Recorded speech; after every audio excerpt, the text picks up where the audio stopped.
Welcome back, everyone. I'm the Bella Gamer, and today we're going to be taking a look at the first of the two playtest classes that are coming out in the Impossible playtest. Now, the Impossible playtest is probably for a book after Battlecry. I don't know what Impossible would lead into, and Impossible is like, I don't think they name a book Impossible, unlike Battlecry, which is named after the Battlecry book. So I don't know exactly what that's about. I think they're keeping it secret intentionally, which is a lot of fun. And today we're talking about the Necromancer, which is really, really cool and very interesting. They kind of hinted at this when they did the Wizard remake because there's no longer any spell schools based on types of spells anyway. Now we have colleges based on it's types of learning, I guess. I don't know. It's very hard to explain in a way that makes sense unless you know how the old spell schools used to work. But since there's no longer a school of necromancy, now we can have our own necromancer class. This is very interesting and very strange in a lot of ways. So one of the things about the necromancer is you're just straight up a necromancer. You are working with death and such. You don't need to exhume corpses, but you do a lot of stuff with skeletals and flesh and ghosts and all kinds of stuff. So I don't know. The necromancers are historically viewed as being evil because they use the corpses of people in order to use their magic. Like, there's really very little difference between a necromancer and someone who would use elementals. It's just, usually those corpses used to belong to someone who was loved, or at least people knew them. So that's why it's kind of been viewed as evil. Also, undeath has always been viewed as this kind of malignant, kind of evil thing that, like, Pharasma doesn't like, for instance. So to have a whole class based on what's traditionally evil is very interesting, though. Again, you don't really need to use corpses as this necromancer, so there might not be as many like narrative issues. But if we're going with Galarian lore, people are not going to like you, so it's very interesting for Paizo to release a class like this. Now, granted, this is not the first evil class to be released. The champion does have evil subclasses, essentially the evil tenants and all that kind of stuff. So it's not completely unprecedented, other than the fact that this is the first whole class based on that idea.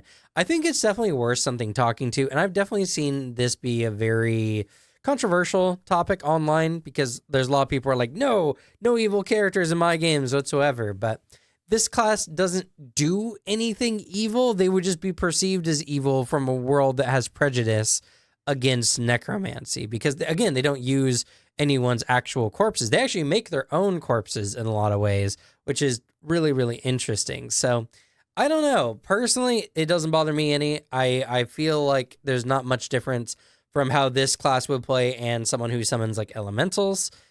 But narratively, I can at least see why people in the world would not like this character. But I don't think facing prejudice or facing adversity is necessarily bad for player characters. That's something that can be a part of their narrative. So I don't know. That's a whole nother discussion, and that's mostly a discussion between GMs and their players, not between whether this class works or not. And that's what we're going to look at here today. So we have an intelligence-based class with 8+ con modifier for HP. So pretty much a traditional class in many ways. This is a full caster, though. This is an occult caster that functions something like a wizard, but a little bit differently in some ways. Though I will make special mention, we have expert in fortitude rather than will, which is unique amongst the casters for sure, and very cool, honestly. You're a class that has mastered life and death, and so you use some of that knowledge to prevent yourself from, perspiring or having some kind of at least physical ailment, which I think is really cool. Now, like many other intelligence-based classes, we have very low skill proficiencies from the class because it's balanced with the high intelligence we're likely to have. We're also trained with simple weapons, light armor, and, we use occult spells. That's kind of the whole thing. Occultism is our trained skill for this class. So other than that, this is a very traditional class in many ways. Necromancy spellcasting is just occult spells. There's not anything here in particular that is very unique. This, though, this is very interesting. So we have a reduced spell list. Now, they do get spells at every spell rank, even 10th, which you can't see behind me here. But we only get 2. Same number of cantrips, though, as a full caster normally does, but we only get 2, which is very interesting. I feel this is particularly because the whole point of the Necromancer is you're going to be using your grave spells a lot, which are your focus spells, and you're going to be creating a lot of Thralls, which is a really, really fun mechanic. And honestly, with how often you can just create Thralls and how many you can eventually create, I can kind of see why they reduced the spell list, as the Thralls do a lot of things and can be used for spell-like effects without the use of a resource, most of which don't even necessarily require the use of a focus point. Well, a lot of them do, but there's a lot of ways you can do it without using a focus point, which is very interesting. So, other than that, we have our Dirge. Now, this is the first major point of interest to me rather than the spell slots. The spell slots are traded for power, so that power must be somewhere else. The Dirge, though, is very interesting because the Necromancer is a prepared spellcaster, but it only gets 2 spells every time it levels up, and it can't learn new spells to add to its Dirge, which is its unique spell list, essentially. Its Dirge is kind of like a prepared, or a spontaneous spellcaster, rather, but you still need to prepare your spells, because it says here, each time you gain a level, you add 2 occult spells to your Dirge of any spell rank of which you have spell slots chosen from common spells of your tradition or others you gain access to and learn via learn a spell. This is exactly what we see in the spontaneous spellcasters, repertoire spellcasters, but this is a prepared spellcaster. If we go up here to the spellcasting, it says you can prepare 1 first rank spell and 5 cantrips from your Dirge. Prepared spells remain available until you cast them or until you prepare your spells again. So this is a prepared spellcaster that has spontaneous spell progression. That's very weird because traditionally the benefit of prepared casters is they have a bigger spell list. They have more spells at their disposal. So in order to make up for that, they have to prepare them specifically, being more methodical.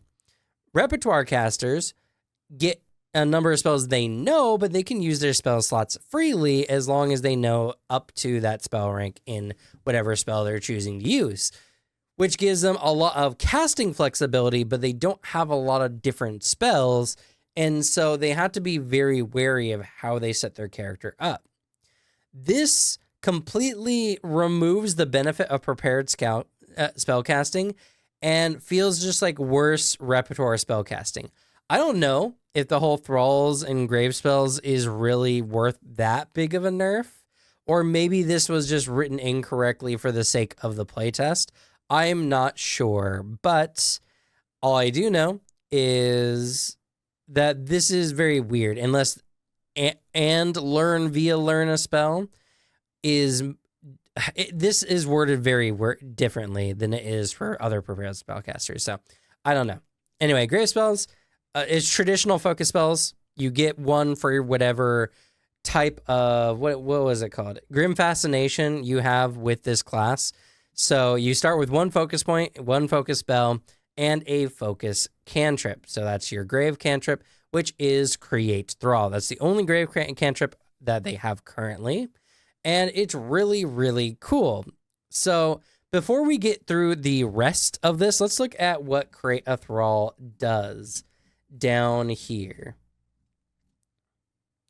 So Create a Thrall, and now you get to see the fun part. I usually cut these together for my videos and kind of stitch them up so you don't get these split spells. But I'm not editing that way this time. So yeah, you get to see this. So Create Thrall. It's cantrip, singular action, and the Thralls last for a minute, and you can create them within a range of 30 feet. So you create a Thrall. Now, a Thrall doesn't have any actions unless you have a unique ability, feat, spell, whatever that tells you it can do so. So it just kind of sits there. Now, the higher your necromancy spellcasting proficiency goes, the more Thralls you create every time you take this action, getting 2 Thralls at expert, 3 at master, and 4 at legendary.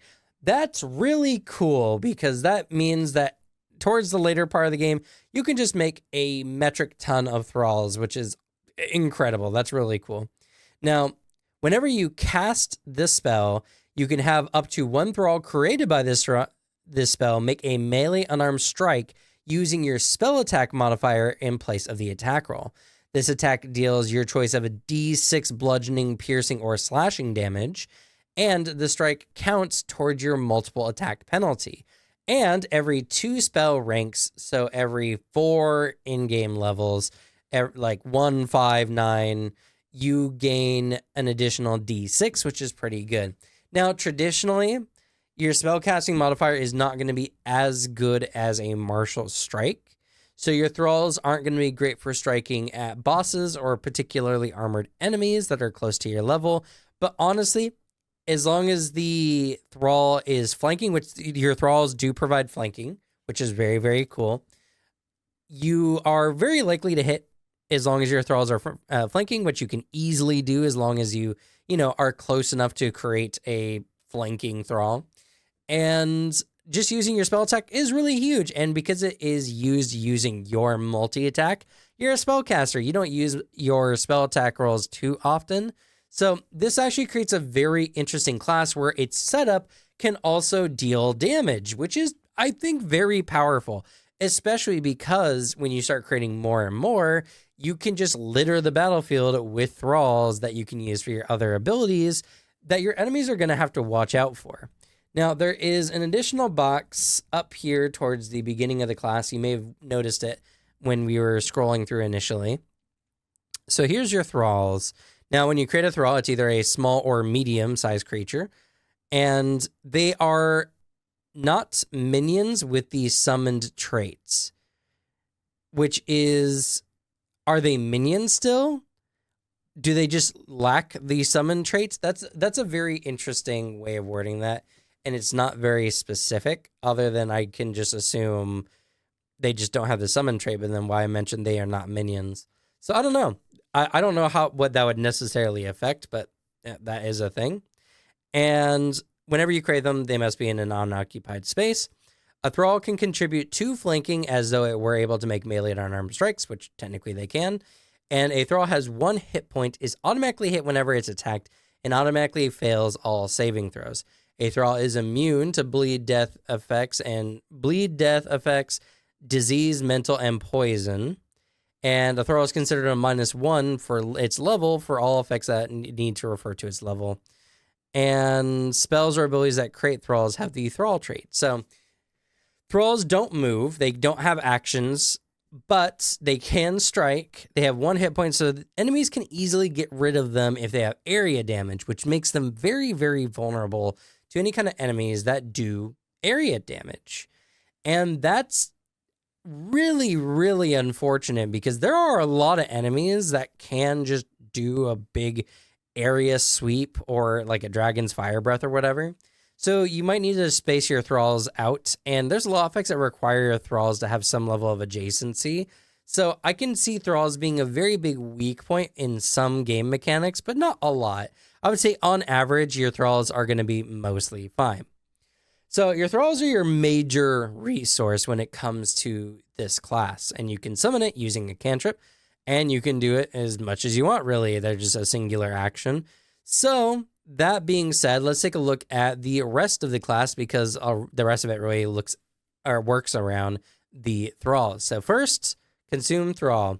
This is a singular action that you can take once per 10 minutes, and you can use it on one of your Thralls within 15 feet of you, so you do need to be relatively close, but you can destroy that Thrall to regain a focus point.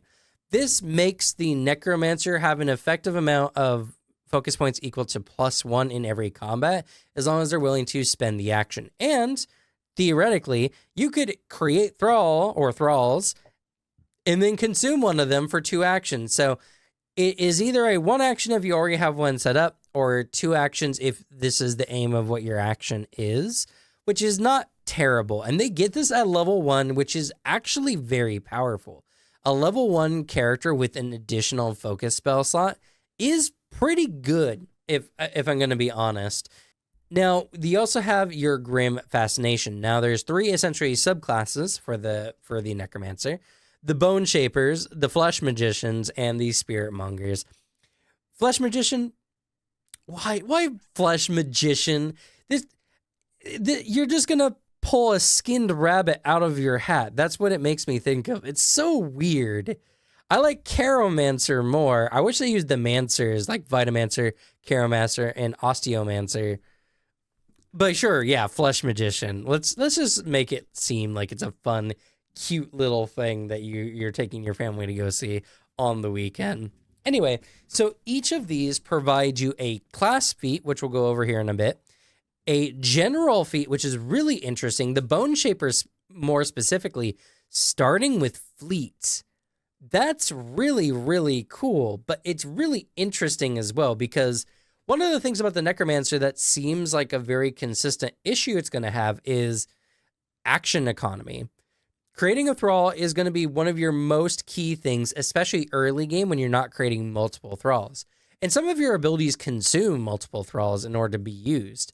So that being said, your other 2 actions are either going to be to move and do some other action, or to use a spell. And using a spell, I think, is going to be one of your most common and powerful ways to work, which means you don't have many actions for striding. So early game, it's definitely going to be a lot rougher. I feel like later game, when you're just littering the battlefield with a bunch of Thralls, they are going to create some breathing room for you to not need to worry about moving as often, or, you know, you can spend actions moving and not using your create Thrall cantrip. So I don't know, but yeah, so Feats, pretty good, and Thrall enhancements. So each of these have their own Thrall enhancements that kind of do some interesting things, but aren't super crazy. So for Bone Shaper, your Thralls are well constructed and nimble. And when one or more of your Thralls would take damage from an effect requiring a reflex save, you can attempt a DC 15 flat check, and if you succeed, they don't take damage and aren't immediately destroyed. And on a crit success, none of the Thralls take the damage, which is okay. Not very, like I said, these aren't very interesting. Well, they're not very important, I would say. Flesh Magician gives you toughness, which is really good. And its Thralls allow, whenever you destroy one of your Thralls, you can cause that Thrall to leave behind difficult terrain in the space they were destroyed that lasts for 10 minutes. That's really good. Now, this is difficult terrain for anyone, so you have to be careful of, can't corner your allies in with a bunch of difficult terrain, but there are so many ways to avoid difficult terrain that I feel like that's actually not that bad. And there's a lot of ways you can use this, interestingly, to make the battlefield progressively more and more hazardous for enemies. I think that's really cool, and it's definitely my favorite. The Flesh Magicians, ironically, are my favorite of these Grim Fascinations. Spirit Monger gives you Die Hard. Not that great of a general feat, if I'm going to be honest. It's only really effective if you're going down like a lot in a combat, or you're constantly like near death. So of the general feats, it's the one you're going to get the least use out of, which is a little unfortunate. It makes a lot of sense. And hey, maybe you're playing in a very difficult game and it's something that you really like because it'll just prevent your character from dying as easy. So, I can see that being helpful in some kind of games, but their Thrall enhancements are interesting. So whenever your Thralls would deal physical damage, you can have that damage be either spirit or void damage instead.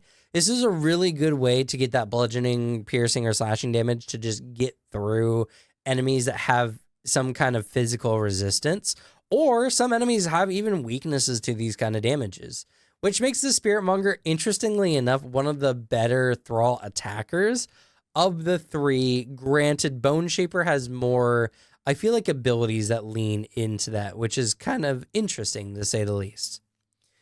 Also, I really like this next part of the class. So Mastery of Life and Death. This one's really cool because whenever you cast a spell or use an ability that deals either void or vitality damage, the creature it's targeting, you choose which of those two would be most effective. So if you're using a void-based spell on a creature that is void immune or even, void resistant, you can have that do vitality damage instead, and vice versa.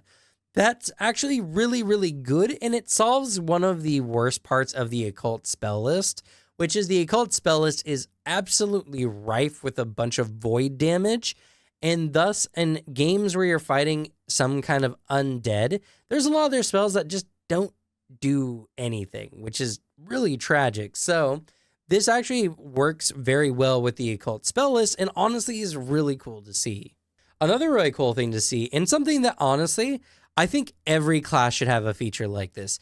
Undead Lore. You gain Undead Lore, which is a special lore skill that can be used to recall knowledge on creatures like undead. It can also be used with a variety of other feats. And you automatically heighten this. At 3rd level, you become Expert, 7th Master, and 15th Legendary. There's honestly no reason why all the classes shouldn't have something like this. Every character in a world should have some level of knowledge of a particular subject that they're particularly interested in. Like, fighters should get war lore, wizards should get arcane, honestly, just as a skill, as should clerics get religion. Like, inventor's the only class that really uses this, and I think that's utterly tragic. So, especially when it's a lore skill, not like a basic skill like arcane, which even then I don't think would be that powerful. So I really hope we start seeing more of this, though Necromancer is the only one of the 2 new classes that have this. So, other than that, the rest of the, besides Inevitable Return. So the rest of this is pretty normal. Besides some interesting parts like Grim Wards here is your will save increase, but it also has special benefits against undead or haunts. But at 3rd level, you get a really, really good reaction, and you're a class that doesn't normally get reactions, so that's even better. And it's called Inevitable Return. It's a reaction whenever an enemy within 60 feet dies, which, happens a few times in a combat. You can just create a Thrall that lasts for a minute, and that's really good. It's a reaction, so every turn that you have a reaction, you can do this. So as your team is fighting, you're just going to be making extra Thralls, which is genuinely really, really powerful. So that's a really good feature. It sucks that it's not 1st level, especially because those first few levels, only creating 1 Thrall at a time with your Create Thrall cantrip, you're definitely not going to have enough Thralls, it's going to feel like. And I feel like this should have been like a level 1 feature, but here it is at level 3. I do like it. I think it's really cool. I just wish it was a little bit earlier. Other than that, nothing too unusual. Undying Resilience, they're really, really good with Fortitude saving throws. They get legendary, and even when they fail a fort save on a damaging effect, they still take half damage. All kinds of goodness, so they're really, really good at Fortitude saving throws. Really good to see for a class that is a caster that may or may not have a lot of Constitution, depending on how you decide to play. But yeah, other than that, these are all pretty bog standard. Now, the feats are really, really cool. Though, I will not be going over all these. In fact, if you are interested in the playtest, I'm going to leave a link to it down in the description below and a link to the survey. If you get a chance to check these classes out, or if you just want to give Paizo some of your feedback, please, please, please fill out the survey so that they can check that out. That's something that's very huge for how they do their design. And these are playtest characters. I can't believe I'm going to have to say this, but this is not the final version of a class. They're intentionally throwing all kinds of different things into this to see what sticks. So if there's a particular element that's rubbing you the wrong way, they want to hear about that, but that's also something they may just hammer out and likely will. Like, Paizo has not missed with a single class yet. Every class that has had kind of a funky playtest, like Witch, for instance, came back stronger after the playtest. And I've yet to be proven wrong on that. So, that being said, please fill out that survey below. And hey, while you're down there, leave a comment or like the video. The more likes we get in tabletop content, the more people get to see tabletop content.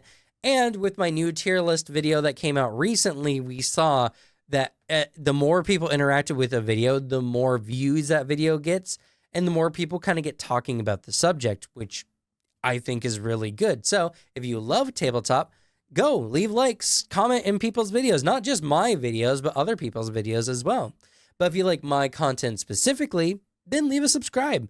I tend to get a lot of stuff early from game developers, including Paizo. And as well, I have a wealth of experience as a GM, and I feel like I have a lot to offer. So if any of that interests you, you know what to do.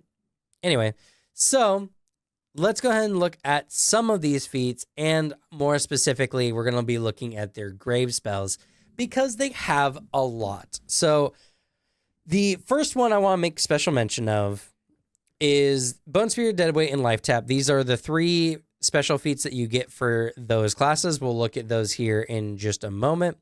But I want to take a look at Reach of the Dead. This is a really cool spell shape that's a free action that uses one of your Thralls as the new origin point for a spell, as long as your Thrall is within 60 feet. Now, when you use this spell shape, the Thrall is destroyed, but that's a massive and very easy and accessible spell shape, making your spell casting really good.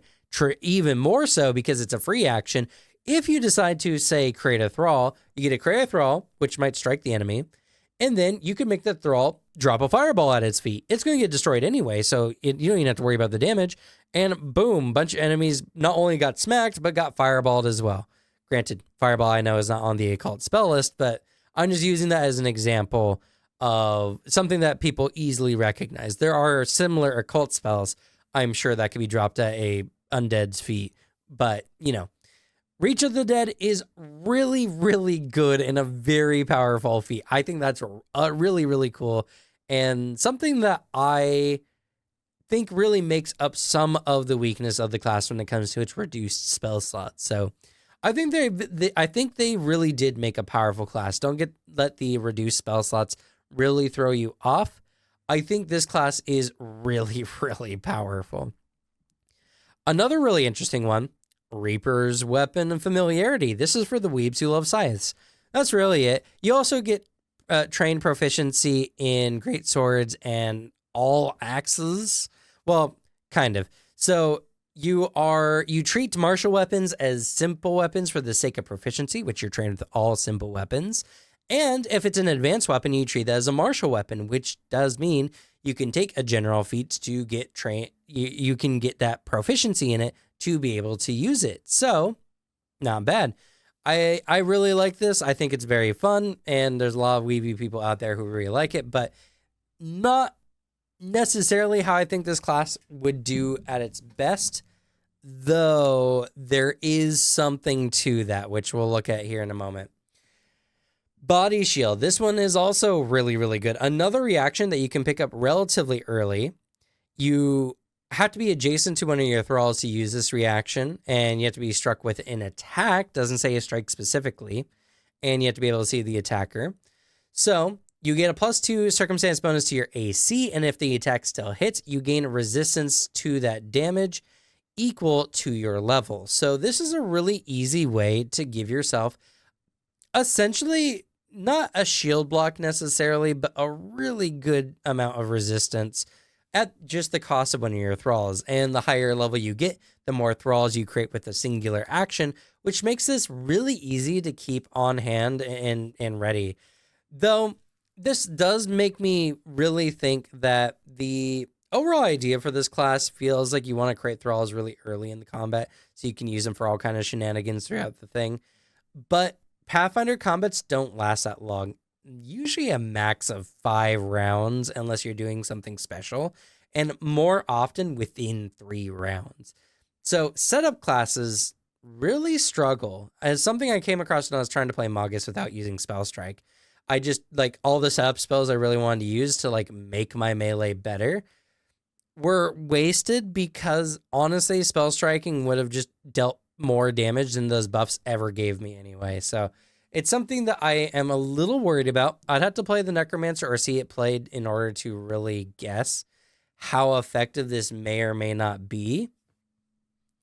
And especially with the class that already struggles with action economy because of being a spellcaster and having a dedicated cantrip that you want to use a lot of, I think that this is going to be a particularly rough class because it'll be really easy for a player to make bad calls because they just don't move, trying to do all their cool actions instead, which, you know, it's very powerful. And I do think there's a lot of fun in trying to figure out a class that doesn't move. Like, how do you play that? But I don't know. It's something that I feel like in practice might feel worse than it looks on paper, which, you know, it's a playtest, so we'll have to see. This is just my first impression of it, honestly. I wanted to make mention of Draining Strike as well. So yeah, we get special bonuses. We spend an action to make a strike using a Thrall as a conduit. On a success with this strike, you can destroy up to 3 of your Thralls that are within 10 feet of your target. For each Thrall destroyed this way, the strike deals an additional D4 spirit damage, and you regain a D4 hit points. Now, that's really cool, except early game, you're not going to have that many Thralls, and the scaling is terrible. So this is a good feat, I feel like, earlier, if you're going for a melee-based Necromancer build. But the later game you go, the whole like act of creating a Thrall just to use Draining Strike feels not good. So I wish this scaled as you leveled. Even if it was just like at level 11 and then 17, adding additional D4 per Thrall, I think would at least help a little bit. But, you know, I think this is interesting, at least for early game. Reclaim Power is really, really good. You spend 2 actions, and you can do this once per 10 minutes to consume a Thrall. And you can actually consume up to 5 Thralls in total. When you do so, you regain 10 times number of Thralls HP. And if you do 5 Thralls, you get to decrease a clumsy, enfeebled, frightened, sickened, or stupefied condition by 1. That's a whole spell and actions, but the amount of HP you can recover is pretty good, up to 50, which is very substantial even into the late game. But you got to have 5 Thralls, and we are really close to getting the ability to create 2 Thralls per use of our action.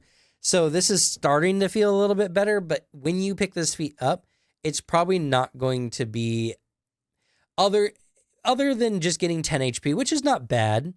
But for 2 actions, I feel like there's better healing spells you could get for 2 actions. Maybe not on the occult spell list, but I don't know. This one, not necessarily one I particularly like. Other than that, a lot of these are really cool and very interesting. We even have some based on our Grim Fascinations at level 12, which is very common in Pathfinder. Usually level 12, you'll start seeing specific feats for a lot of classes. Sometimes a little earlier, but very typically you'll see at least a level 12 boom for some types of subclass-based feats. These are all really, really good, by the way. I absolutely love them. But I want to first take a look at, or not first, but I want to finish off by taking a look at the focus spells, because this is honestly the biggest aspect of, I think, a lot of this class's power. So, starting off with, I believe, Bone Spear is one of them. Yeah, Bone Spear, Deadweight, Life Tap. So, Bone Spear is really good. 2 actions. It has a range of 10 feet, so a Thrall must be within 10 feet of you in order to do this. You target a Thrall, and you make a melee spell attack roll against the AC of each creature in a 15-foot line from the Thrall that was destroyed. this deals a D8 piercing damage per spell rank or double on crit hit. And this spell counts as 2 attacks towards your multi-attack penalty, but the penalty doesn't increase until after you made all the attacks. So this is really cool because this is a really good line attack and the damage is actually very substantial. Now, for a focus point, it's maybe not the most damage, but it's definitely not bad for sure. And it's a line attack, which potentially can be really good. And the fact that you can create a Thrall literally right before doing this, your Thrall can be created, strike the enemy, though that does take part of your multi-attack penalty, so you got to take that into consideration. But then you can do a line to hit multiple enemies. Potentially really good. Now, this is better and better the later game you get, not only because it adds... Oh, it's actually 2d8 damage, not 1d8 damage. I actually didn't read that. That's actually really good. 2d8 per spell rank. That's really good. So by level 5, when you get 3rd rank spells, traditionally, this does 5d8 damage to all targets in a line. Now, it is a spell attack roll, sure, but that's a potential lot of damage. Just hitting 2 enemies is 10d8 damage you're throwing potentially onto the board, which is really good. So Bone Spear, that's really solid, though it requires a lot of setup, and of course, you do need to be really close. That range of 10 feet is particularly bothersome, but yeah, I don't know. And does that work? I think you can use spell shapes with focus spells. Can you not? I'm not going to look it up now, but that would be a very interesting question to look into because technically you can just take that 1 feat that gives you, it's called like Undead's Reach, I believe. Reach of the Dead, that's what it's called. Because this just lets you use your Thrall as an origin point as long as it's within 60 feet. So if you use that in combination, you can just have 60 feet and create a line anywhere. As long as you make a Thrall, which you can easily do. Though you can create Thralls up to 30 feet. So within 30 feet feels really good for that. That's really powerful, honestly. I think that's really good. The only downside is it's a spell attack roll rather than a save, which honestly I would have preferred the save because then it would just combo better with creating the Thrall. But maybe I'm just being a little greedy. Dead Weight is my favorite one, again, from the Flesh Magicians. So this has a range of 60 feet that targets one of your Thralls. And you cause a Thrall to launch itself at a creature within 15 feet of it and necromantically wrap its body around and fuse to the creature. The creature must attempt a fortitude saving throw, and the spell ends if the Thrall is destroyed or the creature that failed the save successfully escapes. So you just cause your Thrall to just wrap around someone and fuse together, and they either have to attack the Thrall, which uses one of their actions and, you know, forces them to use an action, or they're slowed pretty substantially. So if they crit succeed, nothing happens. But even if they succeed, they lose 10 feet of their movement. And if they fail, they become immobilized. And if they crit fail, they become grabbed. Now, this only lasts for a round, which using a focus point to slow an enemy down feels kind of bad. So I would use this only on enemies I know that have bad fortitude saving throws or have their fortitude somehow nerfed. By Frightened is a really good way. And going for the immobilize, that's really good because if the enemy wants to move, not only do you have to spend an action moving, but they have to spend an action attacking the Thrall in order to escape from it. Now, the weird thing about this is the escape part. Why would an enemy ever try to escape? It's an attack action either way. Which, by the way, it's an attack action, so this actually consumes an enemy's attack action if they can't reach anyone, which is also really good. And it forces map on them. But couldn't they just strike the Thrall? Because it mentions specifically if the Thrall is destroyed or a creature that failed to save successfully escapes. So can't they just attack the Thrall? So what's the point of the escape? That seems pointless. They automatically succeed strikes against the Thrall. So, yeah. I don't know. The escape is strange. Also, interesting, if the Thrall is considered there, just on the target and not destroyed, which, you know, nothing here mentions the Thrall gets destroyed. All your Thrall-based spells can then be used from that target's position. So this could be used to move the Thrall. Granted, it's 2 actions and it's only 15 feet, so not very effective. But, you know, I don't know. Maybe there's some interesting ways to use that. Also, let's just ignore Flesh Tsunami here. It's a wild spell. A lot of these are really wild spells. The last one we're going to look at is Life Tap. So Life Tap is for the Soulmonger one specifically. And for 2 actions, using a Thrall as a vessel, you attempt to drain the essence of a creature and use it for yourself. Your Thrall strides 30 feet, and then one creature of your choice adjacent to it must attempt a fort save, or they become drained. Now, if they crit succeed, nothing happens, but on success, they're drained 1, which is pretty devastating. Even though it recovers after a minute, for a battle, this is effectively forever. On failure, it's 2, and on crit failure, it's 3. 2 on just a failure is absolutely nutty. And on top of this, anytime they at least succeed or less, you or an ally of your choice within 30 feet of the Thrall regain hit points equal to the amount the creature lost by becoming drained, which is, you know, oftentimes 1 times their level, though a good amount of times twice their level and potentially up to 3 times their level, which is pretty good. So, though it is regain hit points rather than getting temp HP, which I would actually prefer this to be temp HP rather than regaining HP. But, you know, I think it's still good. I think it's still good when you would choose to use this one. And it has a pretty decent range. A Thrall can move 30 feet, giving each of your Thrall totems, essentially, the ability to affect enemies in a pretty wide radius. So, honestly, not that bad.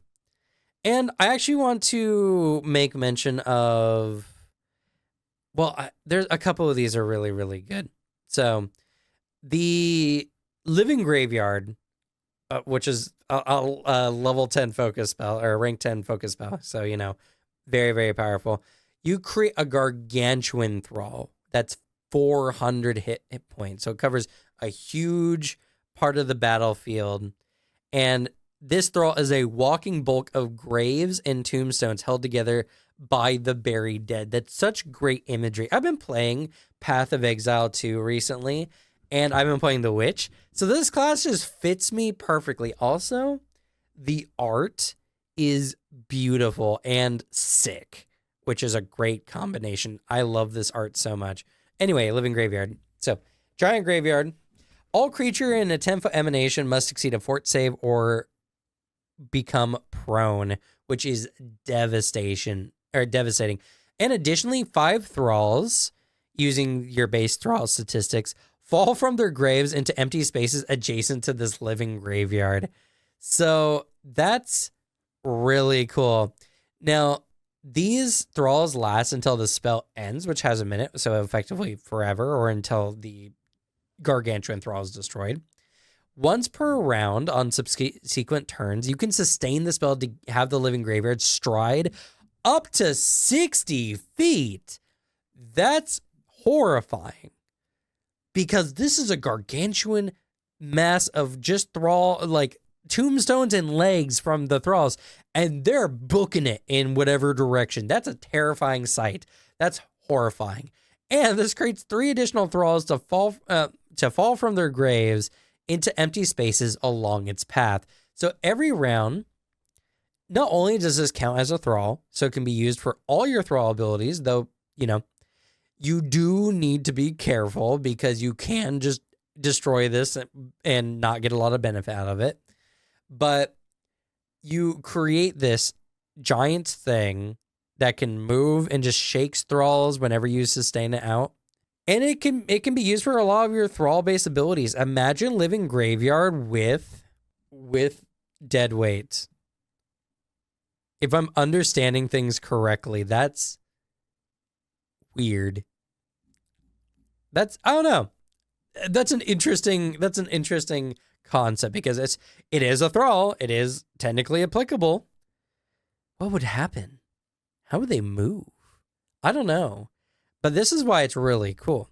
Also, I love Perfected Thrall. So Perfected Thrall is still a medium creature, but it has 200 hit points. Another, 10th rank focus spell. But it has 200 hit points. And whenever you use one of your Thrall abilities, it doesn't get destroyed. Instead, it just loses 20 hit points. And once per round on subsequent turns, you can sustain this spell to have this Thrall stride up to 30 feet and have it strike an adjacent enemy using your spell attack modifier for 7d10 bludgeoning damage. That's really good for a Thrall that you can use on repeat over and over again. And honestly, each of the different fascinations get some very interesting uses. Recurring Nightmare. Actually, I don't even think this is a fascination one. Recurring Nightmare is not a specific one. Actually, a lot of these aren't specific, but they do have specific themes. Reoccurring Nightmare lets you create a phantasmal Thrall that is a ghost that can move through target squares, and when they do, they must make a will save or become frightened. And on once per turn on subsequent turns, you can sustain the spell to have the Thrall either fly up to 60 feet or to resummon it within range if it's been destroyed, which means it's another reusable Thrall, but this one is a ghost that can spook people. We got Skeletal Lancers. This is also a really cool one. You create 5 Thralls. So this creates 5 Thralls within range of the spell, and these Thralls carry lances with a reach of 10 feet. When an enemy makes a strike while within reach of one of these Skeletal Lancers, the Lancer deals 5 piercing damage to it just automatically. The enemy takes this damage only once, even if they're surrounded by multiple Skeletal Lancers. So there's a really, really cool minion build here that is not really a minion build. Your Thralls don't get to necessarily just attack people and you just have a lot of things on the battlefield. You're effectively only really using 1 to 2 Thralls per round, depending on if you are summoning them. And that, I feel like they still do really well. I feel like there's a lot here that really makes the enemy feel like they're being overwhelmed. Conglomerate of Limbs, is relatively low compared to some of the other focus spells, and it creates a huge Thrall that is a big, massive grabbing arms. So I think there's a lot here that really recreates the feeling of having a horde. I mean, heck, there's even a focus spell called Zombie Horde that summons a moving, essentially, swarm of zombies that are kind of like your Thralls. And in fact, the cool thing about this one is if the horde moves over one of your Thralls, it grows in size, which is kind of cool. But yeah, there's a lot here that feels like you're overwhelming enemies without necessarily playing a multiple characters at the same time. There's a lot of benefits here, and there's even like some gishy martial builds in here. And I didn't talk about all of the feats. This is nearly an hour-long video, and I didn't mention all the feats, focus spells, or whatever. I think the Necromancer is really good already. I think this is a very solid class. I do have some gripes about it, and honestly, this might be better on paper than it is in play. I don't know how its overall action economy is going to feel. And this is another class that has a very steep reliance on the use of one of its actions. Though, unlike something like the Magus that has a very spendy 2 action, technically 3 action type function, this one is a singular action one that progressively gets more and more efficient as you go. So I would like to think that this class would play very well, but I would have to see it played first because there is a lot of action economy like gunk here, and a player is very likely to just never move in a battle, which is not good. But hey, maybe that's just, a wrong assumption, and maybe they have a lot of tools for getting away from that. I mean, you are an occult caster after all, so maybe you got some good spells, illusions, or maybe even just creating some kind of barrier. I'm not sure. And this is not everything. The class is going to probably release with even more than this, which I think is absolutely insane. So if you like this, please check it out, playtest it with your friends. Check it out down in the description below, as I said before, and please fill out a survey. I will be doing so after a week or so that, you know, Paizo gets my feedback and hopefully we get to see Necromancer become a really, really cool class. But that's going to be it for me. Thank you all so much for watching. Good luck with your games. Leave the bad luck to me. And I'll see y'all next time. Bye.